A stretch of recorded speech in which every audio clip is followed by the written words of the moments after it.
प्रिय भाई बहनों, आज हम लोग भूगोल में अध्याय 2 भूमि, मृदा, जल, प्राकृतिक वनस्पति और वन्य जीवन संसाधन, land, soil, water, natural vegetation and wild life resources. इस पाठ को हम लोग कुछ दिन पहले शुरुआत किए थे, जिसमें भूमि, मृदा पढ़ चुके थे। कोई भैया बने बता सकता है कि भूमि किसे कहते हैं, मृदा क्या है? एक ग्लोब जैसा वृत्त खींचकर और उसमें यह दर्शाया गया था कि भूमि क्या है। चलिए बताइए रमेश, आप बताइए भूमि क्या है? भूमि पर क्या क्या होता है? भूमि हमारे प्राकृतिक संसाधनों में से कौन सा संसाधन है? ठीक है, बहुत ठीक। और भूमि पर क्या होता है? खेती होता है। ठीक है, आप बताइए भूमि पर क्या होता है? भूमि पर जल है। ठीक है, जल भी है। ठीक है, और भूमि पर क्या है? प्राकृतिक वनस्पति है। ये जो आप लोग सोच रहे हैं सब कुछ ठीक है। आप बताइए भूमि पर अब क्या होता है? घर है, लोग हैं, कीड़े मकोड़े हैं, जल हैं। ठीक है, ये सब है। भैया बहनों, भूमि हमारा प्राकृतिक संसाधनों का एक मुख्य संसाधन है। भूमि पर हम लोग आवास, प्राकृतिक वनस्पति, जल, ये सभी इसके बारे में विधिवत पढ़ चुके हैं। इसके बारे में अब अधिक नहीं बताया जाएगा। मृदा, मृदा क्या है? भूमि का ही एक पार्ट है जो भूमि को खोदने के बाद लगभग 6 इंच अर्थात 1 फीट तक भी उस मृदा को कायम रखने का वो प्रतिरूप उसके अंदर होता है, जिसको मृदा कहते हैं। और अर्थात इसमें भूमि का उर्वरा शक्ति बनी रहती है, इसको हम मृदा कहते हैं। आज हम लोग पढ़ेंगे जल। जल, वाटर। भैया बहनों, ये इतनी छोटी शब्द बच्चों जैसा जल के बारे में क्यों बताया? ये पहले हम सोचेंगे ऐसा क्यों बताया गया कि जल एक महत्वपूर्ण संसाधन है। यह पुनः पूर्ति होने वाला संसाधन है, जैसे नवीकरणीय और अनवीकरणीय। यह संसाधन हम लोगों ने पढ़ा है कि सूर्य जो है एक नवीकरणीय संसाधन है। उसी प्रकार से ये जैसे कोयला ये अनवीकरणीय संसाधन है, उसी प्रकार से ये हमारा जल। जल क्या है? एक प्राकृतिक संसाधन है जो जिसकी पूर्ति फिर नहीं हो सकती, इसलिए जल का संरक्षण के बारे में बताया गया। आइए हम लोग जानेंगे कि पृथ्वी पर कितने प्रतिशत जल है। ये कोई नई बात नहीं, हमारे लिए पुरानी बात है कि पृथ्वी पर 3/4 भाग जल है। आकाश से देखने के बाद ये पृथ्वी नीली दिखाई पड़ती है, अर्थात इसका वही कारण है कि हमारे वृक्ष और अधिक मात्रा में जल होने के कारण पृथ्वी हमारी नीली दिखाई पड़ती है। आवश्यकता है भैया बहनों आप लोगों को ध्यानपूर्वक सुनने का और पाठ पर विचार करने का। या आप ध्यान देंगे तो आप ठीक से पढ़ पाएंगे, एक एक प्रश्नों का उत्तर आप दे पाएंगे, इसमें कोई शक नहीं। इस प्रकार से हम ये देखते हैं कि जल एक प्राकृतिक संसाधन है जो हमारे लिए महत्वपूर्ण है। जल से आजकल देखते हैं हम अनेक उद्योग, बिजली उत्पादन, खेतों की सिंचाई, ये तरह तरह के नदियों द्वारा उप नदी निकाल करके, नलिकाएं निकाल करके और सिंचाई का साधन प्राप्त करना, उद्योग करना, ये सब हमारे जल से होता है। मत्स्य पालन करना, ये सब प्रकार की जो चीजें हमारे जल के उपयोग में होता है। इस तरह से हम देखते हैं कि जल एक ऐसा संसाधन है जिसके द्वारा मनुष्य जीवित नहीं रह सकता। यदि जल आपको 2 दिन या 1 दिन न दिया जाए तो आप क्या महसूस करेंगे? इसलिए हम देखते हैं कि जल हमारे जीवन के लिए महत्वपूर्ण संसाधन है। इस तरह से हम जल का उपयोग कैसे करें और किस प्रकार से करें। जल एक बहुत महत्वपूर्ण संसाधनों का विकास करने वाला एक प्रतिरूप है। लगभग 70% भाग बर्फ की चादरों और हिमालयों के रूप में अंटार्कटिका, ग्रीनलैंड और पर्वतीय प्रदेशों में यह जल के रूप में पाया जाता है। भैया बहनों, जल, भौम जल, नदियों का जल, झीलों का जल, ये हम देखते हैं। इस प्रकार से हम यह कह सकते हैं कि हमारा ये जो पृथ्वी ग्रह है, ये जो जल मंडल है। फिर भी हम ये क्यों कहते हैं कि पृथ्वी नीला क्यों दिखाई पड़ती है? हम ये जानते हैं कि पृथ्वी पर अधिकांश भाग जल है, अर्थात इसको जलमंडल कहना उपयुक्त होगा। जैसे कि वायुमंडल, जलमंडल, स्थल मंडल, इसमें इसको जलमंडल कहना अधिक उपयुक्त होगा। हम ये देखते हैं कि एक व्यक्ति एक वर्ष में कितना लीटर जल व्यर्थ करता है या कितना लीटर वो उपयोग करता है। इस तरह से हम देखते हैं कि एक व्यक्ति औसतन अपने प्रतिदिन के लगभग 135 लीटर जल का उपयोग करता है। जैसे पीने में 3 लीटर, खाना बनाने में 4 लीटर, नहाने में 20 लीटर, शौचालय फ्लशिंग में 40 लीटर, वस्त्र धोना 40 लीटर, बर्तन धोना 20 लीटर, बागवानी, सिंचाई इत्यादि करना 23 लीटर, कुल 135 लीटर जल का उपयोग एक व्यक्ति के जी में मापा गया है। इस तरह से भैया बहनों, जल चक्र, जल का पुनः महासागरों में जाना और पुनः बादलों के द्वारा उसे वर्षा के रूप में आना, यह जल का चक्र है। जल चक्र हम लोग जानते हैं कि जल चक्र जो वर्षा पुनः अपने बादलों के द्वारा बरसात के रूप में बरसना और पुनः महासागरों में जल का आना, ये जल चक्र कहलाता है। मुख्य बात यह है कि हमारी पूरी जनसंख्या के लिए जल कैसे पर्याप्त हो सकता है। आज देश और विदेश के लोग इस पर चिंतित हैं कि हमारे जल पर संकट होने जा रहा है और इसको हम कैसे मानते हैं, यह भैया बहनों हमको देखना है। जल उपलब्धता की समस्याएं, ठीक उसी प्रकार से जल उपलब्धता की समस्याएं ये कैसे प्राप्त हो। भैया बहनों, हम देखते हैं कुछ क्षेत्रों में जल को निकालने के लिए जो बोर करते हैं तो काफी उसमें पाइप लगता है। अपने ही सोनभद्र में देख लीजिए, रावटगंज के पास अभी भी बहुत गर्मियों में जल नहीं मिलता। इतनी संकट है जल के लिए। आपको तो यहाँ शक्तिनगर में जल मिल जाता है, वो बात अलग है, परंतु बहुत से क्षेत्रों में जल की उपलब्धता पर बहुत संकट है। जैसे हम ये देखते हैं कि एशिया, दक्षिणी एशिया, पश्चिमी एशिया, अमेरिका के भाग, उत्तर पश्चिम मैक्सिको, दक्षिण अमेरिका के भाग और संपूर्ण ऑस्ट्रेलिया और लवड़ी जल की आपूर्ति की कमी का सामना कर रहा है। इसलिए इन देशों में जल की समस्याएं उत्पन्न हो रही हैं और हम को इस बात पर विचार करना चाहिए कि जल का उपयोग कितनी हम मात्रा में करें, कैसे इनका संरक्षण करें, इस पर बराबर हमारी ध्यान होनी चाहिए। तो भैया बहनों, जल के बारे में हम लोगों ने अब जल संसाधनों का संरक्षण, ये जल उपयोग हुआ, अब जल संसाधनों का संरक्षण। ये बहुत छोटी बात है कि जल का संरक्षण करना हमारे लिए महत्वपूर्ण बात है। और क्यों है? आज के विश्व में हम युद्ध तथा पर्याप्त जल स्रोतों तक पहुंचना एक बड़ी समस्या बन गई है। इस क्षीण होते हुए संसाधन के संरक्षण के लिए कदम उठाने चाहिए। यद्यपि जल एक नवीकरणीय संसाधन है।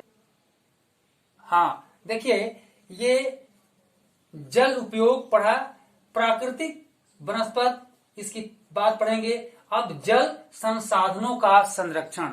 हम लोग भैया बहने जानते हैं कि जल एक नवीकरणीय संसाधन है, इसकी पुनः पूर्ति की जा सकती है। फिर भी इसका उपयोग हम कैसे कम करके और भावी जीवन को हम कैसे सफल बना सकते हैं, कैसे इसका हम संरक्षण कर सकते हैं, इस पर विचार करने की आवश्यकता है। हम इसका संरक्षण जो है कम जल का, जैसे हम अपने घर में टोटी खोलते हैं, फिर स्नान करके आते हैं और उसमें जल गिरता रहता है, उसको ठीक से बंद करेंगे। वो ठीक से बंद करने के बाद कभी ऐसा भी होता है कि हमारे घर में अनेक टोटियां हैं, कोई टोटी खाली न रह जाए, कभी कभी हम खुले छोड़ देते हैं। और जब हम लोग कभी आराम करते हैं, सोते हैं, पानी मान लीजिए दोपहर में आया, हम नींद से सो गए, पानी गिरता रहा, तो भैया बहनों इन बातों पर हम विशेष विचार करके और इसको हम स्वयं करेंगे और अपने घर के भैया बहनों को, अपने फादर्स को, पेरेंट्स को हम आगाह करते रहेंगे। यह हमारी भूमिका जल संरक्षण में विशेष होगी। इस तरह से जल का एक हम रिसाव रोक करके और जल को अपने कैसे सिंचाई में कम से कम उपयोग करके और उसका हम बचाव करें। इस प्रकार से वाष्पीकरण के अधिक दर वाले शुष्क प्रदेशों में सिंचाई की ड्रिप अथवा टपकन विधि द्वारा बहुत उपयोगी होती है। इस संरक्षण की इन विधियों को अपनाकर बहुमूल्य जल संसाधन को संरक्षित कर सकते हैं। भैया बहनों जल पर अनेक विचार हमारे अनेक विद्वानों द्वारा आते रहते हैं कि जल को संरक्षण करना एक हमारा नैतिक कर्तव्य है। हम आते हैं प्राकृतिक वनस्पत। भैया बहनों प्राकृतिक वनस्पत क्या है? प्राकृतिक नेचुरल वेजिटेशन। अब ये हमारा प्राकृतिक वनस्पत जो है कौन बताएंगे? ध्यान जा रहा है? प्राकृतिक तो हमारा ये जल भी है, प्राकृतिक है, भूमि भी है, लेकिन प्राकृतिक वनस्पत भी है। लेकिन प्राकृतिक वनस्पत क्या है, किसको कहते हैं? अब यदि पूछा जाए कि प्राकृतिक जल किसे कहते हैं तो आप बताएंगे, लेकिन प्राकृतिक वनस्पत किसे कहते हैं? हाँ बताइए, आप बताइए, चलिए बोलिए, खड़े जाइए। जो वन देखते हैं, अच्छा ये ठीक है, जंगल देखते हैं, ठीक है, तो इसको प्राकृतिक क्यों कहा गया? क्योंकि हम लोग भी जंगल लगाते हैं, बाग बागवानी लगाते हैं, ऐसा है? चलिए आपने बताया, ठीक है। हम देखते हैं कि प्राकृतिक वनस्पत इसको क्यों कहते हैं। क्योंकि भैया बहनों जो प्रकृति के द्वारा, इसमें मानव का कोई हाथ नहीं है। क्योंकि मानव तो बहुत कम जगह पर 1 बीघा 2 बीघा ऐसे कुछ लैंड्स पर अपने ये बागवानी को लगाता है, आम, कटहल, वृक्ष इत्यादि को। लेकिन प्राकृतिक वनस्पत वह वनस्पत है जो प्रकृति के द्वारा पनपा हुआ होता है और अनेक प्रकार के जंगल झाड़ियों के रूप में होता है। कहीं कटीने झाड़ियां हैं, कहीं नुकीले वृक्ष हैं, कहीं यूकेलिप्टस है, कहीं देवदार हैं, कहीं सागौन है। ये हमारे प्राकृतिक वनस्पत हैं जिससे हमको इमारती मूल्यवान लकड़ियां प्राप्त होती हैं। भैया बहनों इसको हम प्राकृतिक वनस्पत कहते हैं। जय मंडल, ये हमारे प्राकृतिक वनस्पत जय मंडल पर हैं, स्थल मंडल पर, जय मंडल और स्थल मंडल। पारितंत्र, इन वनों में पारितंत्र की क्रिया होती है, अर्थात अनेक प्रकार के जीव जंतु रहते हैं जो आपस में अंतः क्रिया करते हैं, एक दूसरे पर निर्धारित है और आधारित है। इसको हम प्राकृतिक वनस्पत और वन्य जीवन कहते हैं। हम देखते हैं कि प्राकृतिक वनस्पत भारत के पूर्वी और उत्तरी पूर्वी आर्द्र प्रदेशों में बांस और इस प्रकार के प्राकृतिक वनस्पत प्रचुर मात्रा में मिलते हैं। प्राकृतिक वनस्पत और वन्य जीवन केवल स्थल मंडल, जल मंडल और वायुमंडल के बीच जुड़े एक सक्रिय क्षेत्र में पाए जाते हैं जिसको हम जय मंडल कहते हैं। इस प्रकार से भैया बहनों हम ये देखते हैं कि हमारा यह वनस्पत अनेक प्रकार के बहुमूल्य रत्नों से भरा हुआ है। भूमिगत जल के कारण हमारा यह वनस्पत पनप पाता है और इसमें अनेक प्रकार के औषधीय गुण होते हैं और ये वन जीवन को प्रभावित करते हैं। यदि हमारा ये प्राकृतिक वनस्पत न हो तो हमारा वन जीवन नहीं रहेगा। भैया बहनों, ये दोनों में आपस अंतर संबंध है। जब ये प्राकृतिक वनस्पत होगा तभी हमारे पारित तंत्र भी ठीक रहेंगे और वन जीवन, हमारा वन में रहने वाले जो जीव जंतु हैं वो अंतः क्रिया करते हुए, पारित तंत्र का पालन करते हुए वे पनप पाएंगे, रह पाएंगे। इस प्रकार से वन जीवन के अंतर्गत जंतु, पक्षी, कीट एवं जलीय जीव रूप आते हैं। इनमें हमें दूध, मांस, खाल और ऊन देने वाले कुछ ऐसे ही प्राणी होते हैं। मधुमक्खी, शहद इत्यादि हमारे जंगलों से और वनस्पतियों से पाए जाते हैं। इस प्रकार से भैया बहनों, हम ये देखते हैं कि हमारा ये प्राकृतिक वनस्पत और प्राकृतिक वनस्पत का ये जो भाग है और ये प्राकृतिक वनस्पत जैसे जैवमंडल, पारित तंत्र और इस पर आधारित वन जीवन, यदि प्राकृतिक वनस्पत न हो तो वन जीवन नहीं रहेगा। भैया बहन, हम देखते हैं कि प्राकृतिक वनस्पत के अंतर्गत अनेक प्रकार के रहने वाले जीव जंतुओं का संग्रह सरकार ने कैसे एक विशेष रूप में व्यवस्था बना करके उस पर रोक लगाई है कि वन जीवन को कैसे हम को प्रभावित न कर सकें। इस तरह से हम देखते हैं कि वनों में तो अनेक प्रकार के वन हैं, कटीली झाड़ियां और प्राकृतिक वनस्पत, सदाहरित, पर्णपाती और उष्णकटिबंधीय पर्णपाती वन, ये सब प्रकार के वन हमारे प्राकृतिक वनस्पत के अंतर्गत आते हैं। इसमें से हम पहला देखेंगे सदाहरित वन।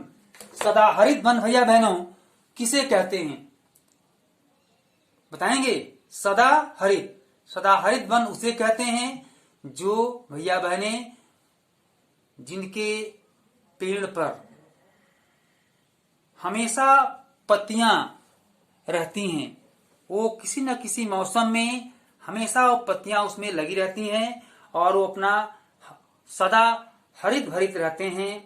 अर्थात जो वन वर्ष भर में किसी भी ऋतु में अपनी पत्तियां एक साथ नहीं गिराते, अर्थात उसे हम सदाहरित वन कहते हैं। और पर्णपाती वन, जो भैया बहने जो वृक्ष, जिनके वृक्ष वाष्पोत्सर्जन के होने वाली हानि को रोकने के लिए किसी विशेष ऋतु में अपनी पत्तियां गिरा देते हैं, ये वन अक्षांशों में इनकी स्थिति के आधार पर उष्णकटिबंधीय अथवा शीतोष्णकटिबंधीय में वर्गीकृत किया जा सकता है।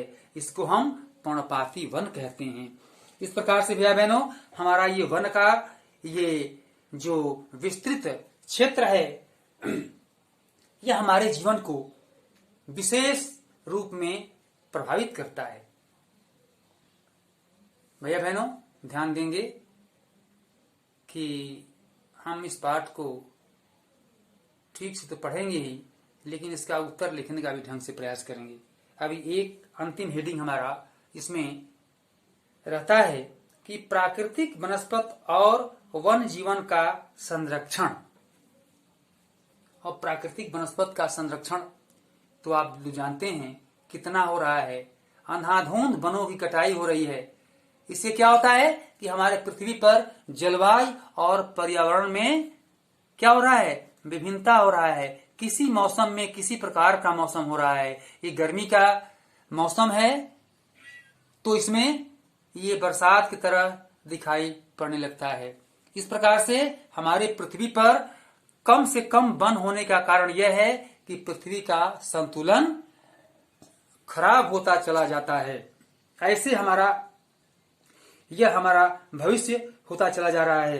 भैया बहनों, हम वनों उन्मूलन, मृदा अपरदन, निर्माण कार्य इत्यादि प्रकार के जो हमारे वन से समस्याएं हैं जिनको हम काट करके पैदा करते हैं, ये मानव की समस्याएं हैं।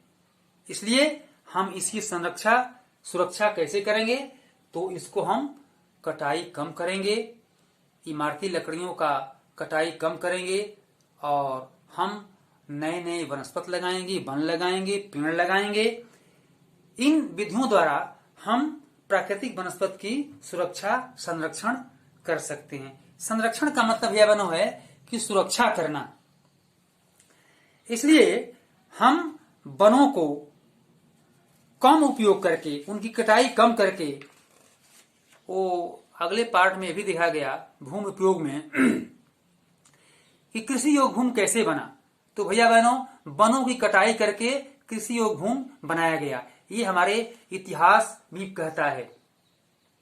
इसलिए हमारे इस विचार को व्यक्त करते हुए हम ये देखते हैं कि महत्वपूर्ण प्राकृतिक संसाधनों के लुप्त होने की प्रक्रिया को यह बढ़ावा देता है। वनस्पति जब कम होगा तो हमारे जो महत्वपूर्ण हमारे प्राकृतिक संसाधन हैं, जो हमारे ये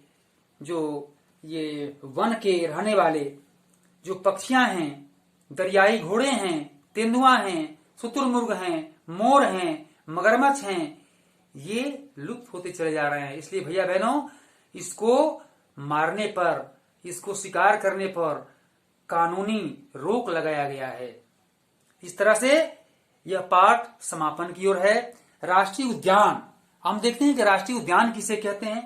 भैया बहनों, जो अभयारण्य, जैवमंडल निश्चय हमारी प्राकृतिक वनस्पति और वन्य जीवन को सुरक्षित रखने के लिए बनाए गए हैं, इसको हम अभयारण्य या राष्ट्रीय उद्यान कहते हैं। यदि प्रजातियों की सापेक्ष संख्या को भंग न किया जाए तो पर्यावरण में संतुलन बना रहता है। इस प्रकार से भैया बहनों, ये भूगोल ये बात की ओर इंगित करता है कि हम प्राकृतिक इन तथ्यों को, संसाधनों को हम नुकसान नहीं करेंगे तो हमारा संतुलन बरकरार रहेगा और हम मानवों का जीवन भी एक अच्छे आनंद में बीत सकता है। वानिकी वन महोत्सव को प्रोत्साहित करना, इस प्रकार से वन को लगाने, वानिकी को लगाने और वन महोत्सव को मनाने में प्रोत्साहित करना मनुष्य को चाहिए, क्योंकि इसको ऐसा करने से हमारा ये वन सुरक्षित रहेगा। अंधाधुंध जो शिकार हो रहा है उस पर रोक होना चाहिए। प्राकृतिक वनस्पति में अनेक प्रकार के जो प्राकृतिक संसाधन है उसको कम उपयोग करने की आवश्यकता है। इस प्रकार से हम ये देखते हैं कि एक अंतर्राष्ट्रीय परिपाटी CITES, the conservation of on international trade in endangered species of wild fauna and flora की स्थापना की गई, जिसने प्राणियों और पक्षियों की अनेक प्रजातियों की सूची तैयार की है। इस सूची में दिए गए सभी पक्षियों और प्राणियों के व्यापार करने पर प्रतिबंध लगाया गया। पौधों और प्राणियों का संरक्षण प्रत्येक नागरिक का नैतिक कर्तव्य है।